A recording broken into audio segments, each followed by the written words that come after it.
பேசு தமிழா பேசு நேயர்களுக்கு வணக்கம். நேற்று முன்தினம் இரவு ஒரு 7:30 மணி அளவில் நாக்பூர் பக்கத்தில் இருக்கக்கூடிய பல்தர்புரா அப்படிங்கிற பகுதியில் திடீர்னு ஒரு கலவரம் பிடிக்குது. அதாவது அங்கே வந்த ஒரு தரப்பு மக்கள் அங்கே இருந்த கடைகளை சூறையாடுறாங்க, வாகனங்களை தீ வச்சு எரிக்கிறாங்க, அந்த பகுதியில் இருந்த மக்கள்லாம் தாக்கப்படுறாங்க. ஒரு மிகப்பெரிய கலவரம் வெடிக்குது. இந்த கலவரம் ஏன் வெடிச்சுது, இதுக்கு பின்னாடி இருக்கக்கூடிய காரணம் என்ன அப்படிங்கிறது தான் இந்த வீடியோவில் பார்க்க போகிறோம்.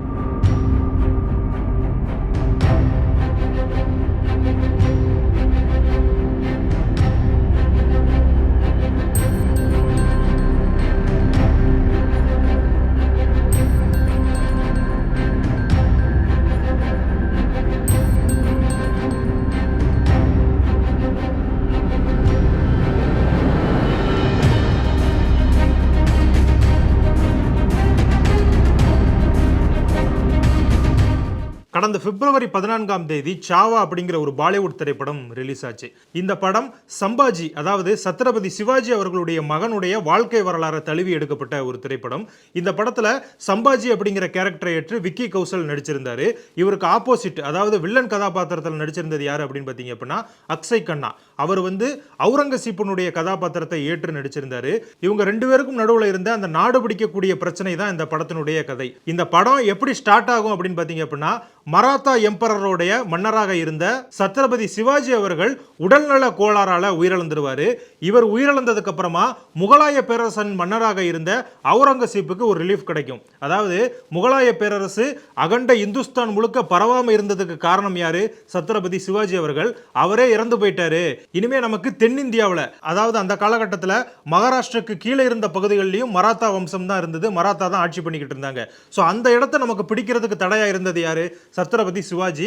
அவர் இறந்ததுக்கு அப்புறமா நம்ம ஈஸியா தென்னிந்தியா முழுக்க பரவிடலாம் அப்படின்னு சொல்லிட்டு முகலாய வம்சத்தினர், குறிப்பா அவுரங்கசீப் ஒரு பேராசையை கொண்டிருப்பாரு. அந்த நேரத்தில் தான் சம்பாஜியினுடைய என்ட்ரி இருக்கும். அதாவது சத்ரபதி சிவாஜி இறந்தாலுமே நமக்கு டஃப் கொடுக்க ஒரு மராத்தா கிங் இருக்காரு அப்படிங்கிறத சம்பாஜி மூலமா தெரிய வரும். அவரு முகலாயர்களுடைய படையை வீழ்த்தி ஜெயிச்சிருவாரு. அதுக்கப்புறம் பாத்தீங்க அப்படின்னா தொடர்ந்து முகலாயருடைய டாமினேஷனை கொஞ்சம் கொஞ்சமா குறைச்சிக்கிட்டு இருப்பாரு.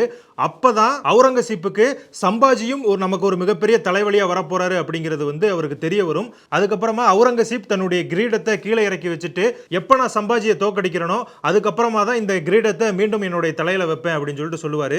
இதுக்கப்புறமா பல போர்கள் நடக்கும், பல மக்கள் கொல்லப்படுவாங்க. இந்துக்களும் சரி, இஸ்லாமியர்களும் சரி, மராத்தா படையில் இருக்கிறவங்களும் சரி, முகலாய படையில் இருக்கிறவங்களும் சரி கொல்லப்படுவாங்க. கடைசியா சில துரோகிகளால சம்பாஜி அவுரங்கசீப் கையில மாட்டிக்கிடுவாரு. அவரு சித்திரவதை பண்ணி கொல்லப்படுவாரு. இதுதான் இந்த படத்தினுடைய சுருக்கமான கதை. இந்த கதை கிடையாது, இது ஒரு வரலாற்று சம்பவம். இதை பத்தி நம்ம எல்லாருக்குமே தெரிஞ்சிருக்கும். அவுரங்கசீப் அப்படின்னு நம்ம எல்லாருக்குமே ஞாபகத்துக்கு வர்றது என்ன? அவருடைய தந்தையே சிறையில் அடைச்சவர், அவருடைய சகோதரர்களை கொலை பண்ணிட்டு ஆட்சியை பிடித்தவர். இந்தியாவினுடைய அந்த காலத்து இந்துஸ்தானுடைய ஒரு டார்க்கஸ்ட் பீரியட் அப்படின்னா அவுரங்கசீப்போட பீரியட் அப்படிங்கிறது நம்ம எல்லாருக்குமே தெரிஞ்சிருக்கும். அந்த காலத்தில் இந்துக்களும் சரி, இஸ்லாமியர்களும் சரி கொடூரமான முறையில் கொல்லப்பட்டாங்க. அது மட்டும் இல்லாமல் இந்துக்கள் கட்டாய மதமாற்றம் பண்ணப்பட்டாங்க. அவங்களுக்கு ஜிஸ்யா வரி அப்படிங்கிற வரி விதிக்கப்பட்டது அப்படிங்கிறது நம்ம எல்லாருமே கேள்விப்பட்ட ஒண்ணுதான். இந்த படத்தை பார்க்கும்போது அவுரங்கசீப்புக்கு எதிரான ஒரு மனநிலை நமக்கு உருவாகுது அப்படின்னா கண்டிப்பா உருவாகுது அப்படின்னு தான் சொல்லணும். ஸோ இந்துக்கள் அனைவருக்குமே பார்த்தீங்க அப்படின்னா இந்த படத்தை பார்த்ததுக்கு அப்புறமா ஒரு உணர்வு எழுச்சி ஏற்பட்டிருக்கும். குறிப்பா மராத்தாக்கள் தங்களுடைய முன்னோர்கள் எந்த அளவுக்கு கஷ்டப்பட்டிருக்காங்க அப்படிங்கறத இந்த படத்தின் பார்த்தது மூலமா உணர்ந்திருப்பாங்க. இதுக்கு ஒரு உதாரணமா சொல்லணும் அப்படின்னு பார்த்தீங்க அப்படின்னா, ஒரு பெண்மணி இந்த படத்தை பார்த்துட்டு வெளியே எந்த அளவுக்கு அழுறாங்க அப்படிங்கிறத ஒரு வீடியோ மூலமாவே நம்ம பார்த்துடலாம்.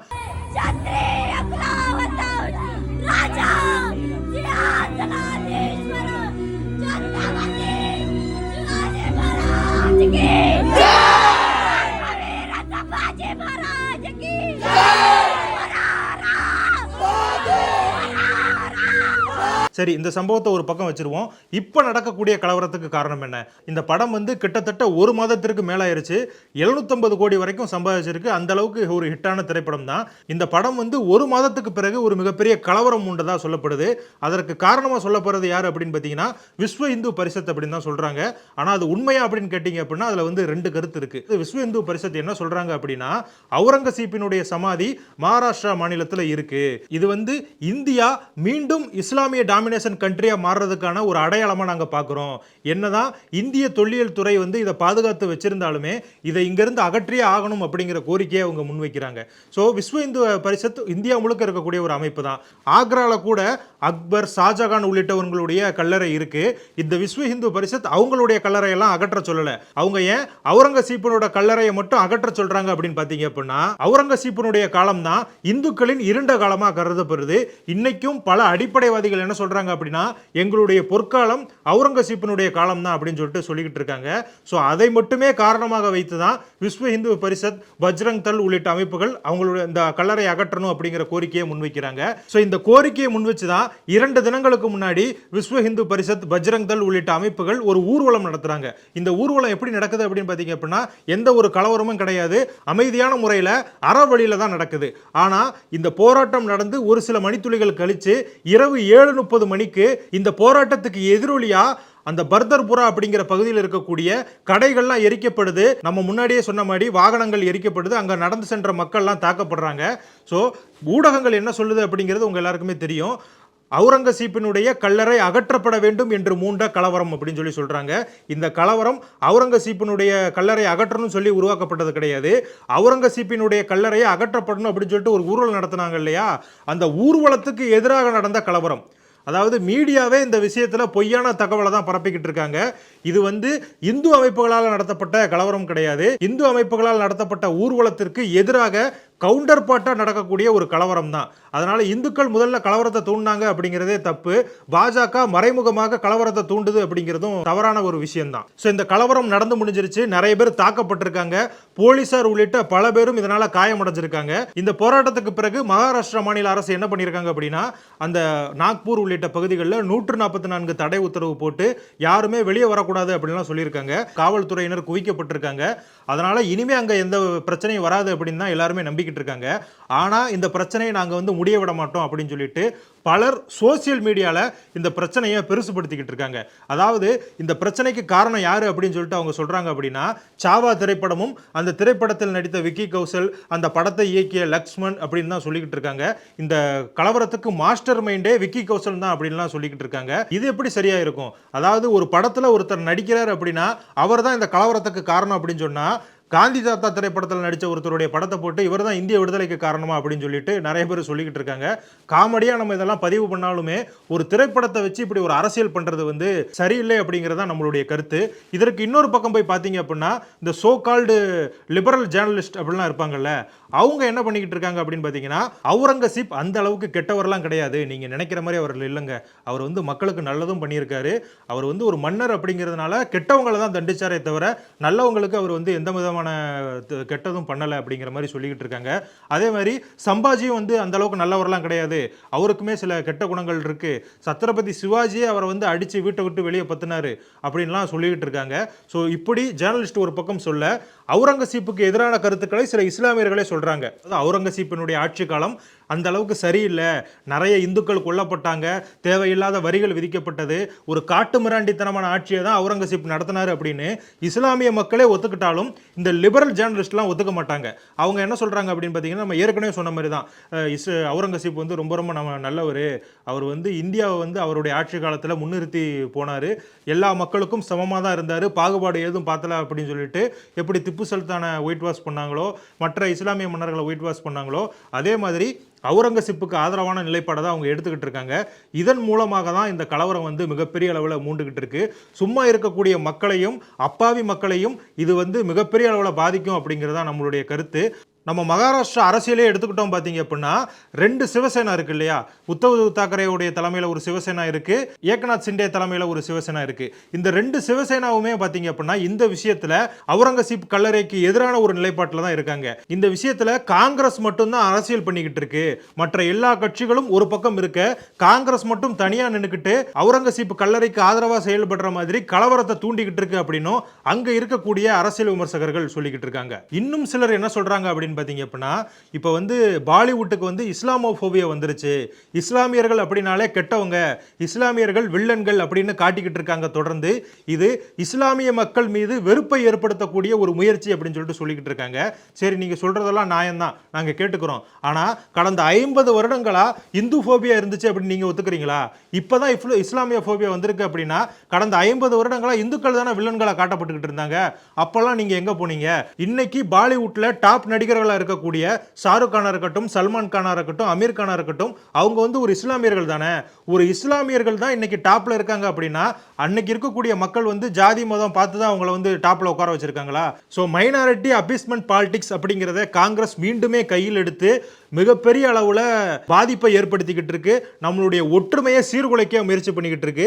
இதுக்கு ஒரு உதாரணமா பார்த்தோம் அப்படின்னா, காங்கிரஸ் கட்சியை சேர்ந்த ஒருத்தவங்க வந்து ட்வீட் பண்ணியிருக்காங்க. அதில் அவங்க என்ன சொல்லியிருக்காங்க பார்த்தீங்கன்னா, இந்த பிரச்சனைக்கு முழு முதற் காரணம் விக்கி கௌசல் அப்படிங்கிற ஒரு சங்கி. சம்பாஜி அப்படிங்கிற ஒரு கேரக்டரை ஏற்று நடித்ததாலேயே அவர் ஒரு சங்கியா மாற்றப்பட்டார். அவர் ஆர்எஸ்எஸ் எல்லாம் இருந்தாரா அப்படிங்கிறது நமக்கு தெரியல. ஆனால் இப்படி ஒரு கேரக்டரில் நடித்ததுனாலேயே அவரை வந்து சங்கியா மாற்றிட்டாங்க. அது மட்டும் இல்லாமல் இந்த போராட்டத்தில் யாராவது உயிரிழந்தாங்க அப்படின்னா அந்த பழி இந்த படத்தையும் இந்த படக்குழுவையும் தான் போய் சேரும் அப்படின்னு சொல்லியிருக்காங்க. ஸோ பார்த்தீங்க அப்படின்னா உங்களுக்கே தெரிஞ்சிருக்கும், ஒரு படத்தை வச்சு கூட காங்கிரஸ் இந்த அளவுக்கு மோசமான அரசியலை பண்ணிக்கிட்டு இருக்கு. அங்கே இருக்கக்கூடிய சமாஜ்வாதி எம்எல்ஏ தான் இந்த பிரச்சனைக்கு முதல்ல அடி போட்டவர் அப்படின்னு சொல்கிறாங்க. அதாவது அந்த சட்டசபையில் வச்சு, மகாராஷ்டிரா சட்டசபையிலே வச்சு அவுரங்கசீப்பை பற்றி அவர் பெருமையாக பேசியிருக்காரு. அது மட்டும் இல்லாமல் அவுரங்கசீப்பினுடைய கல்லறை அகற்றப்பட வேண்டும் அப்படின்னு சொல்கிறதுக்கு முன்னாடியே அதை அகற்றக்கூடாது அப்படிங்கிற ஒரு வாதத்தை முன் வச்சரும் இவர் தான். அதாவது அவுரங்கசீப்புக்கு எதிரான கருத்து மகாராஷ்டிரா மாநிலத்தில் பல ஆண்டுகளாக இருந்துக்கிட்டு தான் இருக்குது. ஏன் அப்படின்னா அவர் கல்லறைக்கு போகிற மக்கள் இருக்காங்க இல்லையா, அவங்க என்ன சொல்கிறாங்க அப்படின்னா, இந்திய இறையாண்மைக்கு எதிராக ஒரு சில உறுதிமொழிகளை எடுத்துக்கிறாங்க அப்படிங்கிற ஒரு கருத்து கடந்த 10-15 வருடங்களாகவே இருக்குது. அந்த உறுதிமொழிகள் இருக்கிறதுனால அங்கே இருக்கக்கூடிய இந்துக்களுக்கு அவுரங்கசீப் மேலே ஒரு வெறுப்புணர்வு இருந்தது அப்படிங்கிறது உண்மைதான். ஆனால் அந்த வெறுப்புணர்வு பெருசாகிறதுக்கு முன்னாடியே அந்த வெறுப்புணர்வை வச்சு நம்ம அரசியல் பண்ணிடணும் அப்படிங்கிறதுக்காக சமாஜ்வாதி கட்சியை சேர்ந்த ஒரு எம்எல்ஏ தான் இந்த பிரச்சனைக்கு முழுமுதற் காரணமாகவும் இருக்காரு. ஸோ காங்கிரஸும் அதனுடைய ஒரு சில கூட்டணி கட்சிகளும் இந்த பிரச்சனையை அடுத்த கட்டத்துக்கு எடுத்து போக பார்க்குறாங்க.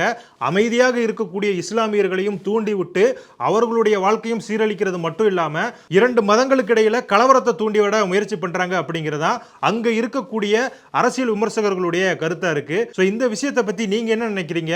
அவுரங்கசீப்பினுடைய கல்லறை இருக்கணுமா இல்ல அகற்றப்பட வேண்டுமா அப்படிங்கிறத கமெண்ட்ல சொல்லுங்க.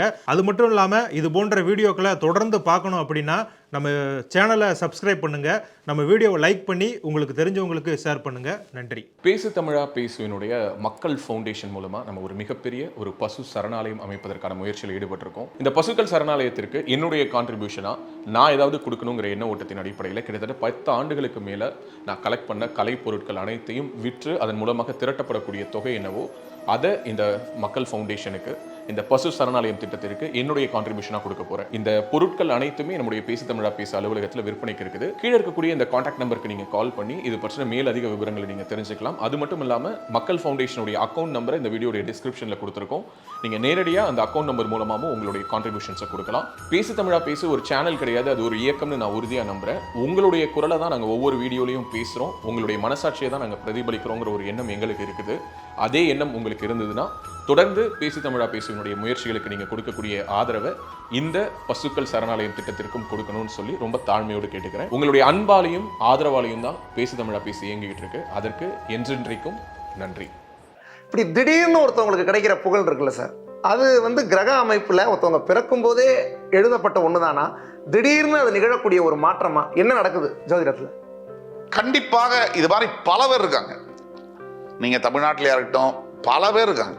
கிரக மாற்றங்கள் தான், கிரக நிகழ்வுகள் பிறப்பிலேயே இருக்கும். இது அந்த நேரம் நொடி பொழுது வரும்போது மோடிஜி, நீங்க மோடிஜியை 50 வயசு வரைக்கும் யாருக்கு தெரியும்? அவர் ஒரு காரியகர்த்தா.